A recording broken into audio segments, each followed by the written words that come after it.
Hello everyone, welcome back to my channel. I hope you are enjoying, and today I am here with a new video and that is on the topic later Vedic period. तो इससे पहले मैंने एक video बनाया था early Vedic period के बारे में. I hope you have watched that video. Now let us discuss later Vedic period और हम फिर कंपैरेटिव स्टडी भी करेंगे अर्ली और लेटर वैदिक पीरियड की. तो लेटर वैदिक पीरियड जो है इसकी जो टाइमलाइन है दैट इज़ 1000 BCE से लेकर के 600 BCE तक.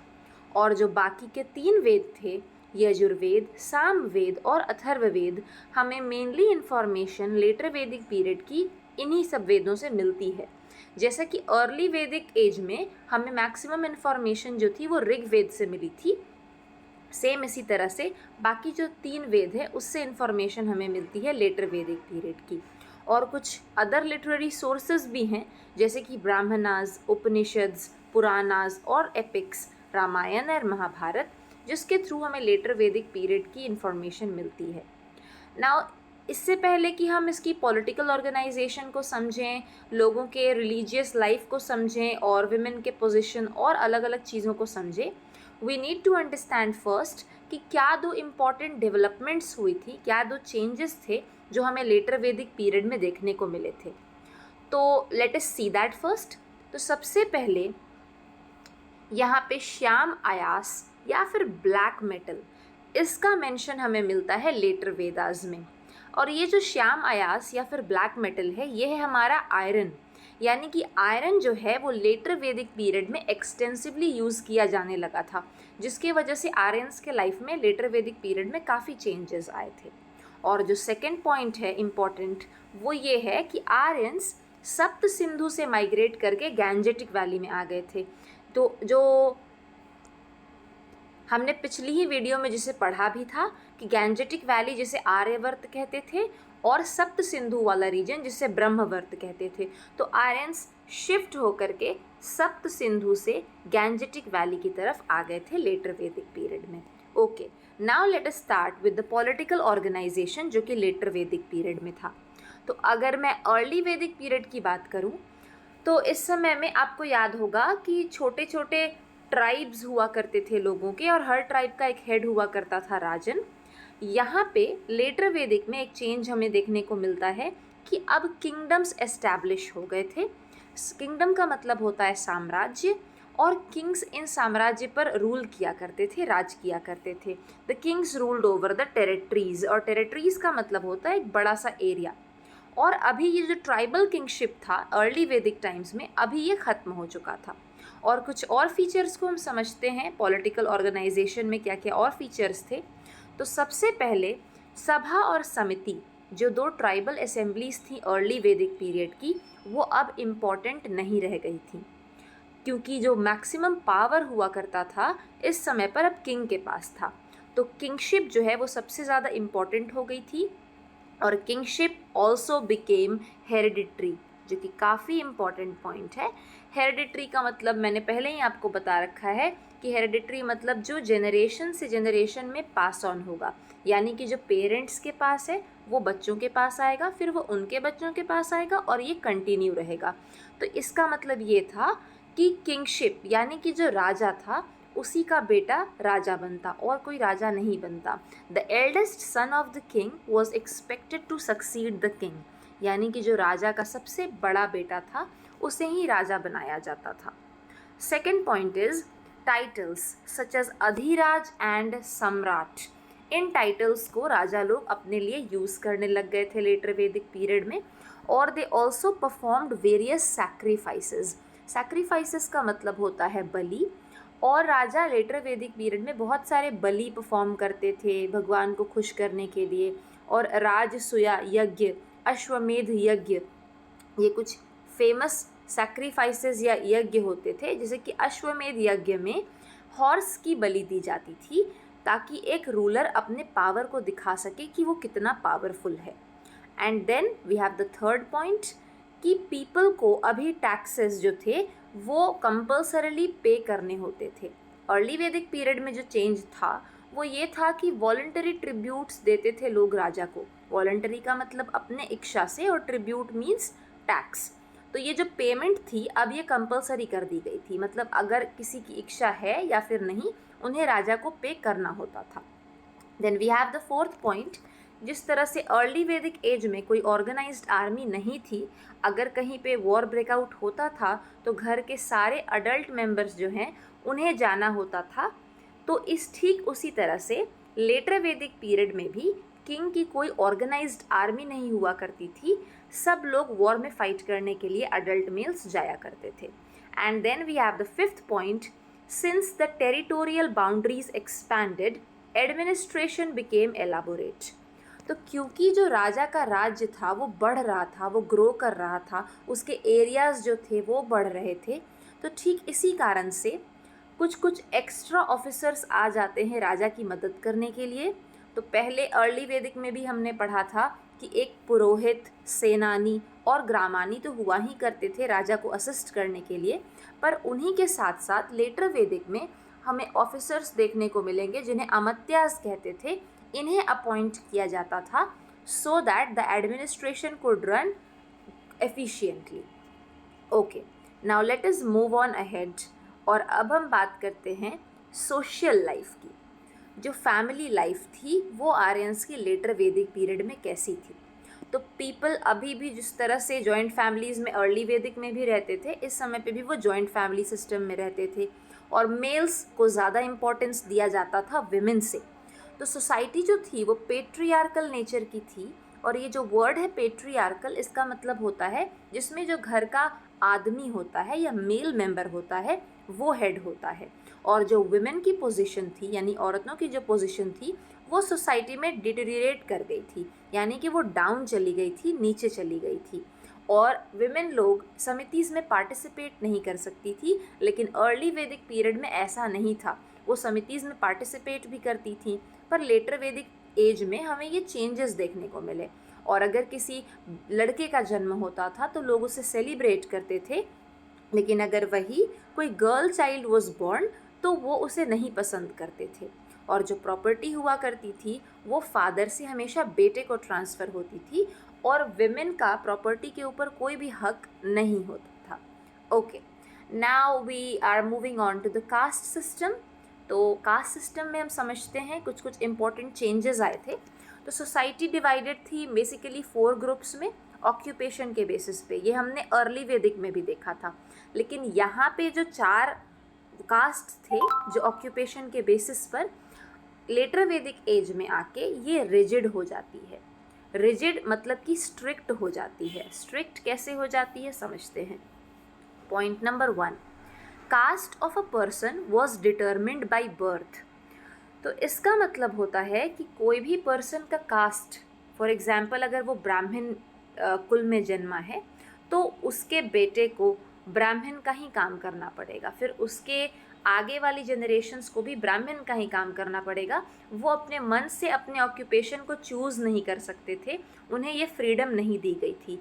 जैसे कि यहाँ पे दिया है कि the son of a potter was destined to become a potter. वो फ्रीडम से अपना ऑक्यूपेशन या जॉब को चूज़ नहीं कर सकता था। लेकिन अर्ली वैदिक एज में ये चीज़ नहीं थी, वहाँ पे लोग अपने प्रोफेशन को, अपने ऑक्यूपेशन को अपने मन से चूज़ कर सकते थे, और एक ही घर में अलग अलग कास्ट के लोग हुआ करते थे।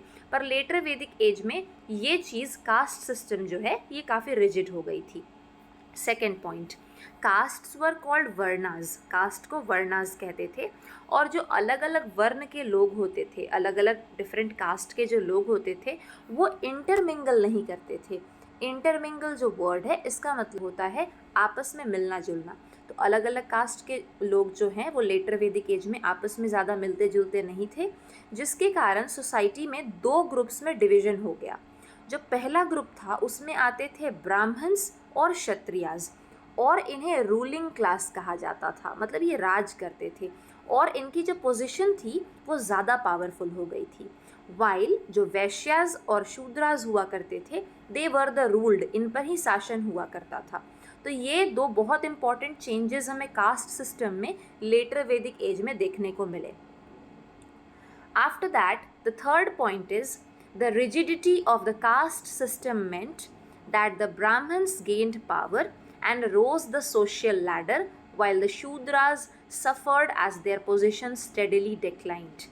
तो कास्ट सिस्टम इतना रिजिड होने के वजह से ब्राह्मण्स ज़्यादा पावरफुल होने लग गए और सोसाइटी में वो ज़्यादा पावरफुल अपना पावर दिखाने लग गए, और जो शूद्रास थे उनकी पोजीशन काफ़ी नीचे चली गई थी और वो इसके कारण बहुत सफ़र भी किए. Now we are going to study about the 4 ashrams, जो कि आर्यन के लाइफ, हर एक आर्यन को लेटर वैदिक एज में 4 आश्रम से होकर के गुजरना पड़ता था. और वो जो 4 आश्रम्स थे ये बस फॉलो कर सकते थे जो अपर 3 वर्णास थे, यानी कि ब्राह्मण्स, क्षत्रियास और वैश्यास. शूद्रास को इन आश्रम्स को फॉलो करने का कोई परमिशन नहीं था and they did not follow this. Okay, now let us understand कि 4 आश्रम्स क्या क्या होते थे एक आर्यन के लाइफ में. तो सबसे पहले तो जो था वो था ब्रह्मचर्य. और ब्रह्मचर्य में एक्सपेक्ट किया जाता था कि एक आर्यन सबसे पहले तो गुरुकुल में अपनी एजुकेशन रिसीव करेगा और गुरु उसे पढ़ाएंगे और वो गुरुकुल में ही रहेगा. And the child would reside at the gurukul until the instruction was complete. जब तक कि उसकी पढ़ाई पूरी नहीं हो जाती है वो गुरु के पास ही रहेगा. दैट वॉज द फर्स्ट आश्रम, दैट इज़ द ब्रह्मचर्य आश्रम. ये यूजुअली 1 से 25 ईयर्स तक लास्ट करता था. And then second, after 25 years वो गृहस्थ आश्रम में जाता था, यानी कि इस आश्रम में the person was expected to get married and raise a family. Second आश्रम में आर्यन से उम्मीद किया जाता था कि अब वो शादी करेगा और अपनी फैमिली को रेज करेगा. उसके बाद ये लास्ट करता था 25 to 50 years. And then we have the third ashram, that is the Vanaprastha. इस आश्रम में the person let go of the worldly life and went to meditate in the forest. जो पर्सन था वो अपनी वर्ल्डली लाइफ को छोड़ करके, दुनियादारी को थोड़ा छोड़ करके, अटैचमेंट को छोड़ करके वो फॉरेस्ट में ध्यान करता था, मेडिटेट करता था. And then we have the fourth ashram, that is the sannyasa. ये फाइनल आश्रम हुआ करता था. इसमें एक पर्सन हर कुछ को रिनाउंस कर देता था. रिनाउंस मीन्स छोड़ देना. And he went from place to place preaching the lessons of life. अपने लाइफ में उसने जो भी ज्ञान इकट्ठा किया है वो हर जगह से जगह जा कर के लोगों को उस ज्ञान को बांटता था, उस ज्ञान के बारे में बताता था. So this was the 4 ashram in the life of an Aryan. Now let us understand the gurukul system of education. तो हमने जाना कि जिस तरह से ब्रह्मचर्य आश्रम में एक आर्यन अपने गुरु के साथ रहा करता था और गुरु ही उसे ज्ञान देते थे. तो ये गुरुकुल सिस्टम एजुकेशन में होता क्या था कि Gurukul was the residence of the teachers. तो रेसिडेंस का मतलब होता है घर, और ये टीचर का घर हुआ करता था गुरुकुल. आर्यंस अपने बेटों को गुरुकुल ही भेज दिया करते थे. और इस गुरुकुल के कुछ फीचर्स जो हैं वो ये हैं. Point number 1, the pupils were treated as the members of the guru's family. Pupil जो वर्ड है इसका मतलब होता है स्टूडेंट. जो भी स्टूडेंट हुआ करते थे वो गुरु उसे अपने परिवार की ही तरह मानता था, अपने परिवार के सदस्य की तरह ही मानता था. पॉइंट नंबर 2, जो सब्जेक्ट्स गुरुकुल में पढ़ाए जाते थे उसमें थे वेद, लॉजिक, मैथ्स, मेडिसिन और grammar. And the third point is education was imparted orally, यानी कि जो ज्ञान दिया जाता था वो ओरली दिया जाता था, कहीं पर लिख करके नहीं, कोई ब्लैक बोर्ड वाला सिस्टम नहीं था.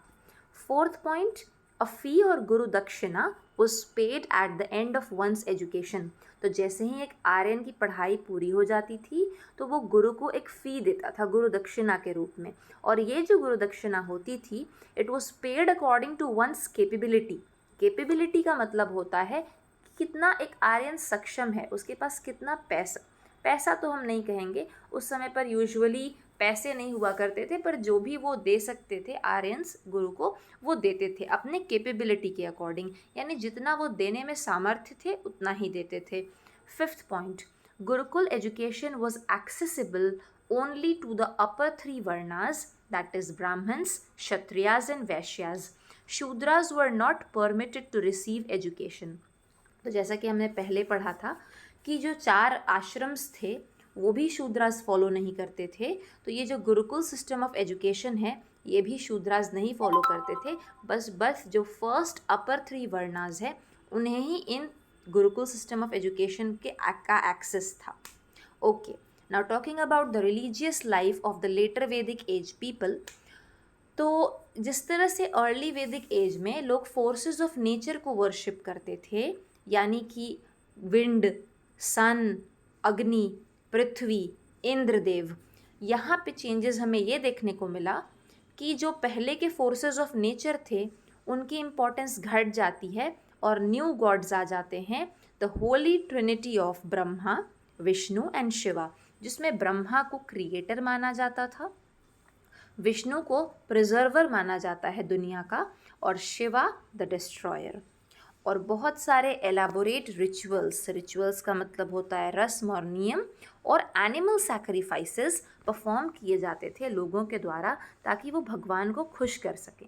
और किंग्स कम्युनिटी सैक्रिफाइसेस, बड़े बड़े बलिदान वाले प्रोग्राम्स एलाबोरेट करके परफॉर्म करते थे for the benefit of everyone. Okay, now let us move on to the economic life of the people in the later Vedic period. तो लेटर वैदिक पीरियड के जो लोग थे वो ज़्यादातर तो सेटल्ड ही थे, क्योंकि उन्हें एग्रीकल्चर भी अच्छे से आ गया था, कल्टीवेट करना भी आ गया था। तो उनका जो मेन ऑक्यूपेशन था, मेन काम था, वो खेती करना ही था, यानी कि एग्रीकल्चर था। उसके अलावा ये बार्ली, वीट, राइस ये भी कल्टीवेट करने लग गए थे। और जैसा कि हमने स्टार्टिंग में पढ़ा था कि लेटर वैदिक पीरियड में आयरन जो है वो मेटल एक्सटेंसिवली यूज़ करते थे लोग। तो iron was used now to make agricultural implements. Implement का मतलब होता है टूल्स। जितने भी टूल्स से उस खेती के जो भी टूल्स होते हैं, सामान होते हैं, उन्हें आयरन के हेल्प से बनाया जाता था। और टूल्स जब इम्प्रूव हुए तो उनके जो क्रॉप की प्रोडक्शन थी, यानी फसल जितना उगाते थे वो भी इम्प्रूव हो गया। उसके बाद वो डॉग, शीप और गोट को भी डोमेस्टिकेट करने लग गए काऊ के साथ साथ। काऊ, हॉर्स, ये सब डोमेस्टिकेट करते थे। डोमेस्टिकेट करने का मतलब होता है पालना। And the people continued making pottery, weaving and tanning in the later Vedic period. वो घड़े बनाना, वीव करना यानी कि बुनना, टैनिंग, लेदर से रिलेटेड वर्क, ये भी लेटर वैदिक पीरियड में लोग करते थे।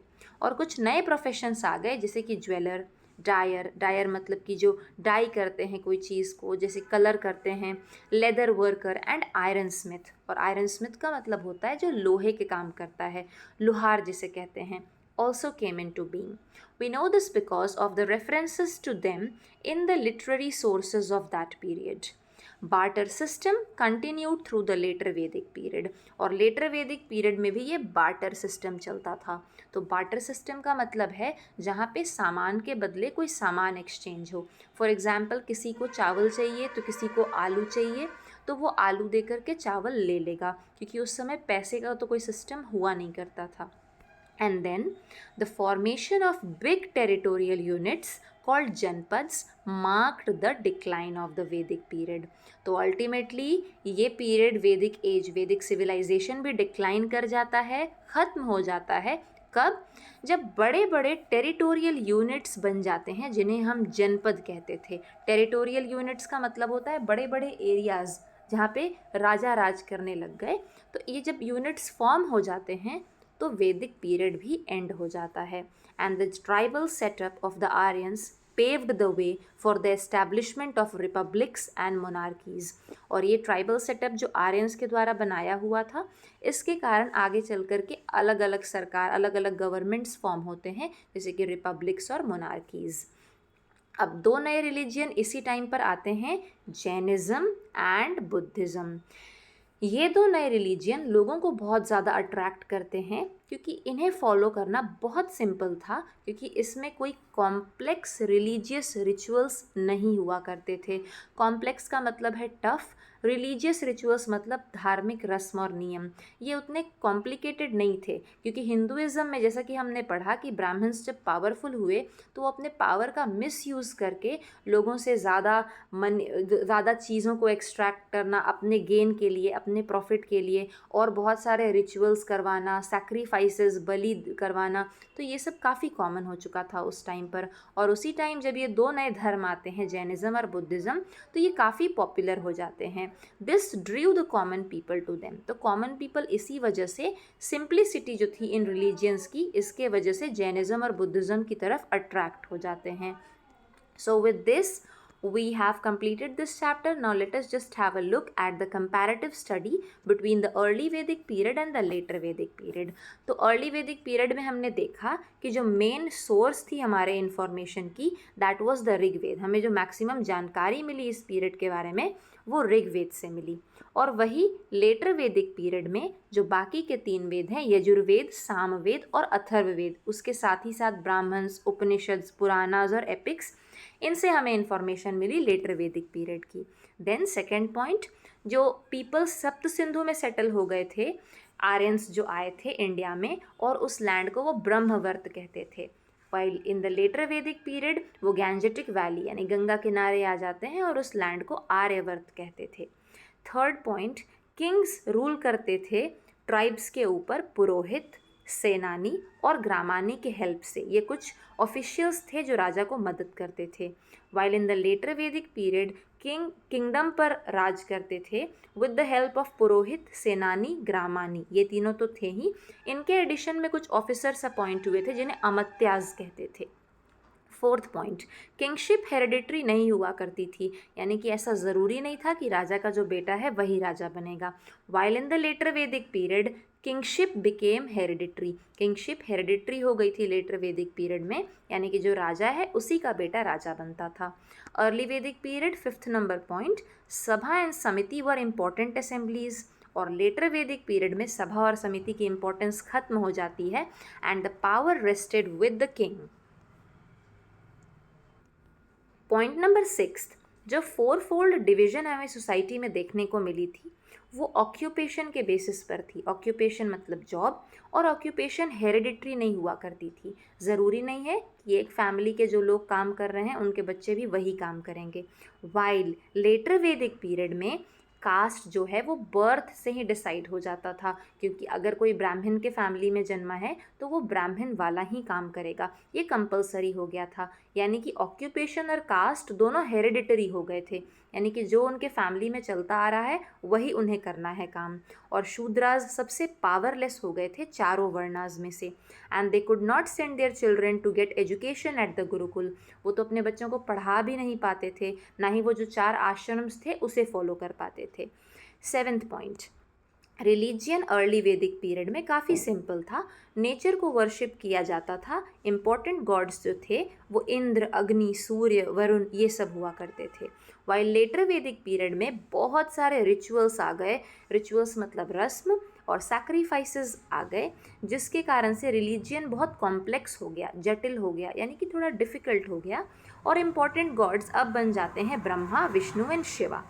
Then 8th point of early Vedic period, main occupations लोगों के एग्रीकल्चर यानी कि खेती और कैटल रियरिंग थे, यानी गाय को पालना पोसना. While in the later Vedic period main जो ऑक्यूपेशन था वो खेती हो गया था. Early Vedic period, last point, women had a say in the samiti. in general women were respected, यानी कि जो women की पोजीशन थी अर्ली वैदिक पीरियड में वो काफ़ी अच्छी थी, वो समिति में भी पार्टिसिपेट करती थी.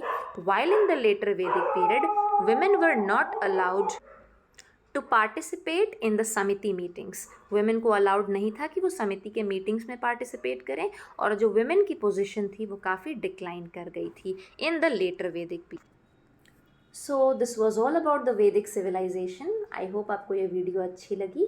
तो मिलते हैं नेक्स्ट वीडियो के साथ, तब तक के लिए बाय, हैप्पी लर्निंग.